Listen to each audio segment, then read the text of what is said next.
Hello everyone. Class 10 के chapter triangles कर रहे हैं। तो आज हम इस वीडियो में थ्योरम 6.3 देखते हैं। 6.3 थ्योरम को हम ए सिमिलैरिटी थ्योरम भी कहते हैं। ठीक है, A means angle angle angle similarity theorem. देखिए ये थ्योरम क्या कह रहे हैं, if in two triangles corresponding angles are equal then their corresponding sides are in the same ratio or proportionate and hence the two triangles are similar। तो ये theorem कह रहे हैं कि अगर दो ट्रायंगल्स है, उस दो ट्रायंगल्स के कोरेस्पोंडिंग एंगल्स अगर इक्वल है तो हमें ये दिखाना है कि उस दो ट्रायंगल के कोरेस्पोंडिंग साइड्स भी सेम रेशियो या प्रोपोर्शनेट में दिखाना है। अगर ये उस दो ट्रायंगल के कोरेस्पोंडिंग साइड भी सेम प्रोपोर्शनेट में हो जाएंगे तो दो ट्रायंगल क्या हो जाएंगे, सिमिलर हो जाएंगे। ठीक है, तो सबसे पहले हम क्या बनाएंगे, दो ट्रायंगल्स बना लेते हैं। ठीक है, ओके। तो यहाँ पे हमने दो ट्रायंगल बना दिया। तो क्वेश्चन कहते हैं कि इन दो ट्रायंगल के कोरेस्पोंडिंग एंगल्स बराबर है। That means angle A equal to angle D के बराबर होंगे इसके corresponding angles. Similarly angle B equal to angle E and similar angle C is equal to angle F हो जाएंगे। ठीक है, तो इन दो ट्रायंगल के कोरेस्पोंडिंग एंगल्स क्या है, इक्वल है। ठीक है, तो सबसे पहले हम क्या करते हैं, जो गिवन है वही लिखेंगे। गिवन में क्या है, angle A equal to angle D, similarly angle B equal to angle E, angle B का कोरेस्पोंडिंग एंगल हो जाएंगे angle E and angle C is equal to angle F, और एंगल सी का जो कोरेस्पोंडिंग एंगल्स हो जाएंगे angle F हो जाएंगे। ठीक है, तो हमें क्या प्रूव करना है, टू प्रूव हमें ये प्रूव करना है कि ये दोनों ट्रायंगल क्या है, सिमिलर है। To prove triangle A B C, ये जो दो ट्रायंगल दिया गया है ट्रायंगल ए बी सी, क्या दिखाना है हमें, सिमिलरिटी दिखाना है। सिमिलरिटी के साइन ये है, similarity to triangle D E F. ठीक है दोस्तों, इतनी सी बात क्लियर है ना। तो अभी तक हमने कुछ नहीं किया। जो जैसा क्वेश्चन में कहते हैं कि दो ट्रायंगल्स के कोरेस्पोंडिंग एंगल्स इक्वल है, तो हमने दो ट्रायंगल्स बना दिए और इनका कोरेस्पोंडिंग एंगल ए का कोरेस्पोंडिंग एंगल डी बराबर होंगे और angle B equal to angle E, similar angle C equal to angle F हो जाएंगे। ठीक है, ये गिवन है। तो हमें ये प्रूव करना है कि ट्रायंगल ए बी सी जो है सिमिलरिटी दिखाना है, हमें सिमिलर दिखाना है किसके, ट्रायंगल डी ई एफ के बराबर दिखाना है। ठीक है, तो सबसे पहले हम क्या करते हैं, हम प्रूफ पे जाने से पहले हम थोड़ा सा कंस्ट्रक्शन कर लेते हैं। कंस्ट्रक्शन क्या कर लेते हैं, जितना हमारे ए बी का लेंथ है उतना ही लेंथ पे हम क्या लेते हैं, इस ट्रायंगल डी ई एफ पे डी ई साइड पे हम एक पॉइंट लेते हैं। ठीक है, मान लीजिए डी ई जो है बराबर है किसके, ए बी के। इस पॉइंट को हम क्या नाम रखते हैं, पी रखते हैं। ओके, जितना ए सी का लेंथ है वही लेंथ के बराबर हम इस ट्रायंगल के इस साइड के डी एफ की साइड पे एक पॉइंट लेते हैं। ओके, इस पॉइंट को हम रखते हैं क्यू और हम पी क्यू को ज्वाइन कर लेते हैं। ठीक है, कंस्ट्रक्शन में हमने क्या किया, जितना इस ट्रायंगल के ए बी के जितना लेंथ है उसी साइड लेंथ के बराबर हम दूसरे ट्रायंगल के साइड के एक पॉइंट लेते हैं, उस पॉइंट के पी रखते हैं। सेम ए सी के जितना लेंथ है उसी लेंथ के बराबर हम डी एफ, जो ट्रायंगल डी एफ के डी एफ साइड पे हम एक पॉइंट लेते हैं, क्यू रखते हैं। ठीक है, इसके बाद हम पी क्यू को क्या कर लेते हैं, ज्वाइन कर लेते हैं। ठीक है, ओके, इतनी सी बात क्लियर है। तो क्या हो जाएंगे, इसका मतलब ये हो जाएगा ए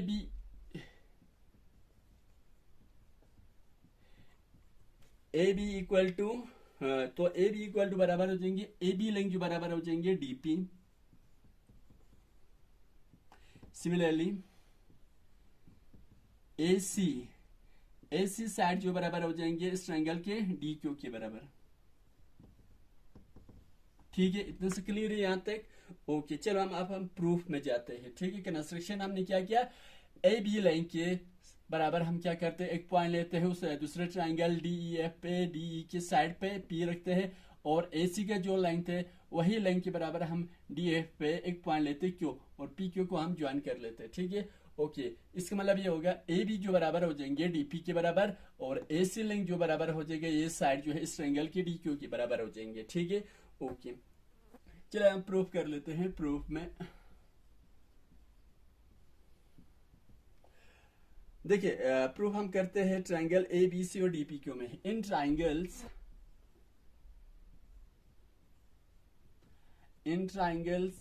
ए बी सी एंड ये वाला ट्राइंगल डी पी क्यू, ये दो ट्राइंगल्स अब हम देखते हैं कि इन दो ट्राइंगल्स में क्या सिमिलरिटीज है। ठीक है, सबसे पहले देखिए ए बी इक्वल टू, इस ट्राइंगल की ये वाला साइड ए बी जो है किसके बराबर है, डीपी के बराबर है। A B equal to DP. Similarly और कौन सा बराबर है, A C equal to D Q, A C equal to D Q. ये कहां से आया, बाय कंस्ट्रक्शन। इसको हम यहां पे इस तरह से लिखते हैं बाय कंस्ट्रक्शन से।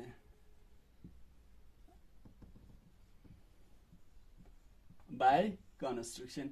और कौन सा है, किसी भी दो ट्रायंगल को कंक्यूरेंट कंडीशन जो है एग्जिस्ट करने के लिए तीन चीजें दो ट्रायंगल्स में सिमिलर होना चाहिए। अब इन दो ट्रायंगल्स के अंदर दो साइड जो इक्वल हुआ, अब कौन सा साइड और क्या आ रहे, angle A equal to angle D होगा। ट्रायंगल ए बी सी का में जो एंगल ए है वो इस ट्रायंगल के डी ई एफ के किसके बराबर है, एंगल डी के बराबर है। ये कहां से आया, गिवन है। ये क्वेश्चन खुद कहते हैं कि इन दो ट्रायंगल के ए बी सी और डी ई एफ के कोरेस्पोंडिंग एंगल बराबर है, यानी कि एंगल ए जो है एंगल डी के बराबर है। जो हमने कहां पे लिखा, angle A equal to angle D, जो हमने यहाँ पे लिखा है।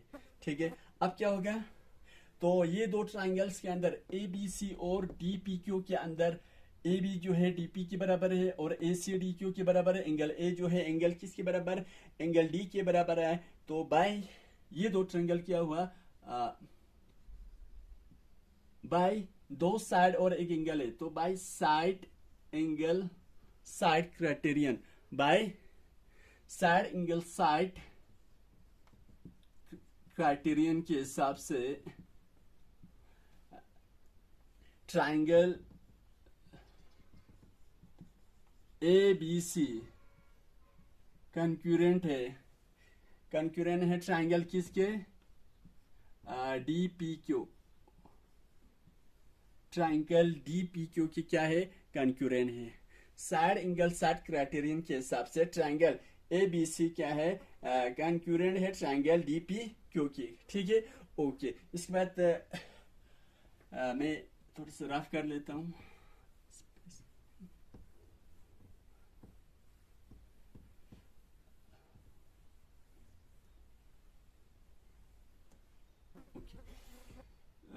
ओके ठीक है, हम कर रहे हैं एंगल सिमिलरिटी थ्योरम कर रहे हैं।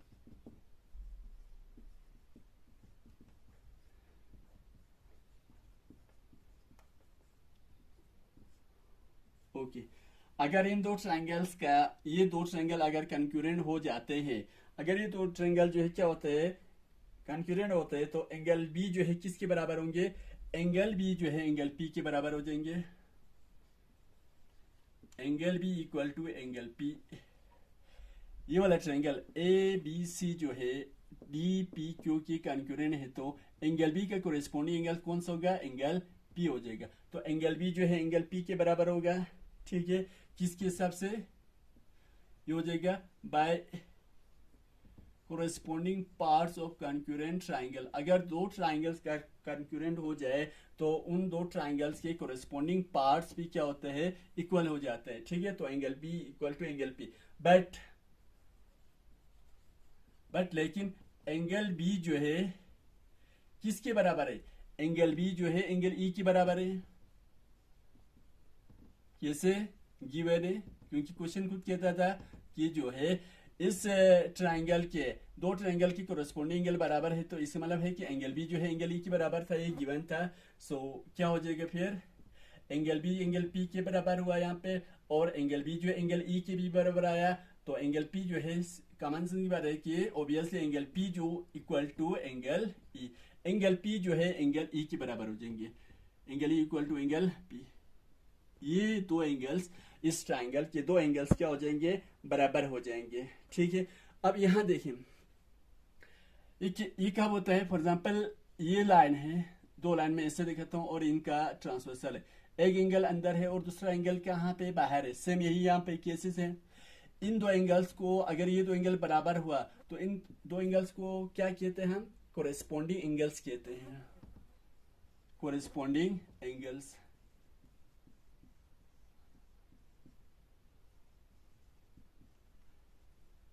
कोरेस्पोंडिंग एंगल्स कहते हैं। कोरेस्पोंडिंग एंगल्स होने का मतलब ये है कि पी क्यू जो है ई एफ के क्या है? पैरेलल है। Since P Q is parallel to E F. Corresponding angles तभी बराबर होते हैं अगर वो अलग गिवन दो लाइन जो है क्या हो? पैरेलल हो, तभी जो है उनके कोरेस्पोंडिंग एंगल्स क्या होते हैं? इक्वल होते हैं। इसका मतलब ये है कि पी क्यू जो है क्या है? पैरेलल है किसके? ई एफ के पैरेलल है। ठीक है, अब हम क्या लगाते हैं? बीपीटी थ्योरम लगाते हैं। Using BPT theorem in triangle, कौन से वाले ट्राइंगल में लगाते हैं? In triangle D E F लगा सकते हैं ना, क्योंकि इस ट्राइंगल में ये वाला लाइन जो है इस ट्राइंगल के इस साइड के पैरेलल है, तो बाकी दो साइड का जो रेशियो जो है वो क्या होता है? इक्वल होता है। ठीक है, using BPT in triangle D E F में हम क्या लगाते हैं? बीपीटी थ्योरम लगाते हैं। तो बीपीटी थ्योरम लगा दीजिए, क्या हो जाएगा? ये हो जाएगा पी अपॉन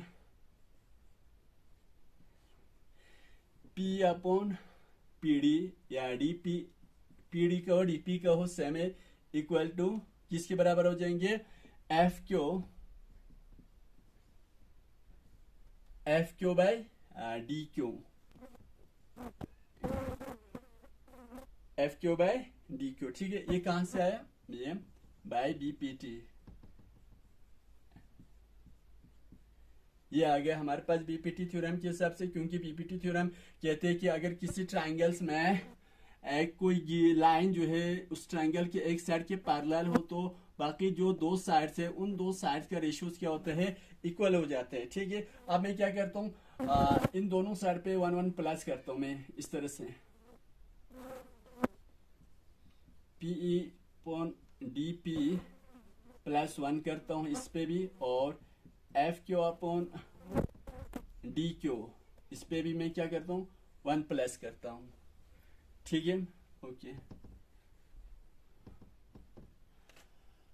अब मैं यहां से आ रहा हूं, तो क्रॉस मल्टीप्लाई कर दीजिए। 1 इंटू पीई हो जाएगा PE plus DP into 1, DP फिर से आ जाएंगे और नीचे DP into 1 DP equal to same यही होगा F Q plus D Q upon नीचे है डी क्यू। ठीक है, हम यहां से क्या कर दिया? हमने क्रॉस मल्टीप्लाई कर दिया तो ये आ जाएंगे। ठीक है, अब यहां देखिए PE plus DP, PE plus DP, यानी कि ये साइड और ये साइड को पूरा प्लस कर दो तो किसके बराबर हो जाएंगे? डीई। ठीक है, समझ रहे हो ना? इतना कंसेप्ट क्लियर है? ओके, डीई नीचे क्या है? डीपी इक्वल टू सेम यहां पे F Q plus D Q, F Q plus D Q, यानी कि ये साइड और ये साइड को प्लस कर दो तो पूरा बराबर हो जाएंगे डी एफ के बराबर। डी एफ अपॉन नीचे क्या है? D Q.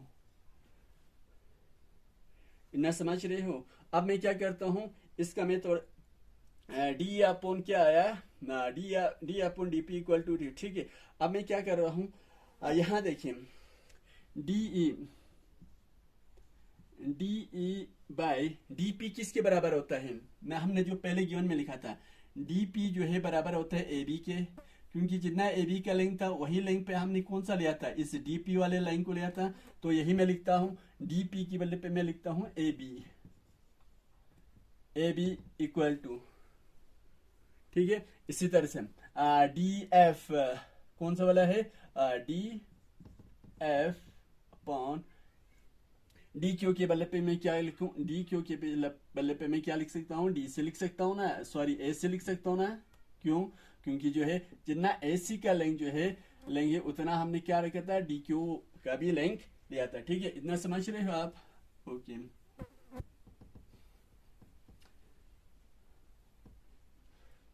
ठीक है, अब मैं क्या कर रहा हूँ, इसको थोड़ा सा मैं रिवर्स कर रहा हूँ। ठीक है, रिवर्स मतलब A B upon D E equal to A C upon D F लिखता हूँ। इसका मतलब क्या है, A B upon D E, यानी कि ए बी, इस ट्रायंगल के ए बी वाला साइड जो है इस ट्रायंगल के डी ई साइड, इन दोनों का रेशियो जो बराबर है इस ट्रायंगल के ए सी और ये वाला ट्रायंगल के डी एफ रेशियो के बराबर है। अगर इस ट्रायंगल के ये साइड और ये साइड का रेशियो और इस साइड के रेशियो बराबर आए तो थर्ड साइड भी क्या हो जाएंगे, तो बराबर हो जाएंगे। क्यों? सिमिलरली बी सी अपॉन क्या हो जाएंगे, E F, B C upon E F. मैं इसको इस तरह से समझाता हूँ आपके। फॉर एग्जाम्पल हमारे पास दो ट्राइंगल्स हैं,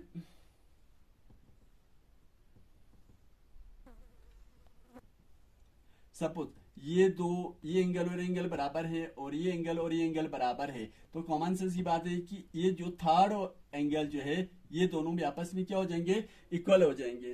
क्यों? कैसे? मान लीजिए ये वाला एंगल जो है 50 डिग्री है और ये जो है 60 डिग्री है। सेम ये एंगल 50 डिग्री हो, सपोज कर लीजिए ये जो है 60 हो, 50 प्लस 60 110 हो गया। 110 पे ये कितना होता है, 70 होगा। 180 तो ये भी कितना होगा, 70। वही हमने लिखा, अगर इस दो ट्राइंगल्स में ए बी वाला साइड का रेशियो और डी एफ का बराबर है, A C upon D F के बराबर है, तो क्या हो जाएंगे, थर्ड वाला side B C by E F जो है वो भी क्या हो जाएंगे, बराबर हो जाएंगे। तो हम यूज लिख सकते हैं ना, so A B upon D E equal to A C upon D F by B C by E F. तो तीनों साइड का रेशियोज आपस में क्या हो जाएंगे, इक्वल हो जाएंगे।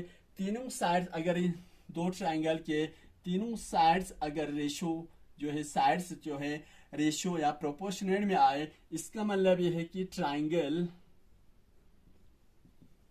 ए बी सी क्या है,